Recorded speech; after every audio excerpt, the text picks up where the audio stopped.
ஜாக்டோஜியோனுடைய மாநில அமைப்பின் முடிவின்படி இன்று தமிழகம் எங்கும் வட்டார அலுவலகங்களிலே இன்று மாபெரும் ஆர்ப்பாட்டமானது நடைபெற்று கொண்டிருக்கிறது.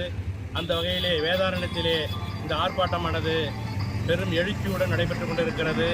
அரசானது பொறுப்பேற்று 4 ஆண்டுகள் ஆகியும் இன்றும் வரை எங்களுடைய கோரிக்கைகள் எதையும் நிறைவேற்றாத காரணத்தினால் தொடர்ந்து இந்த போராட்டங்கள் பேரெழுச்சியுடன் நடந்து அதனை கல்வி அமைச்சர் அழைத்து எங்களை பேசினார்கள், முதலமைச்சர் அழைத்து பேசினார்கள். ஆனால் எந்தவிதமான தீர்வும் எட்டப்படாத நிலையில் நாங்கள் அடுத்த கட்ட போராட்டத்திற்கு இறங்கியிருக்கிறோம்.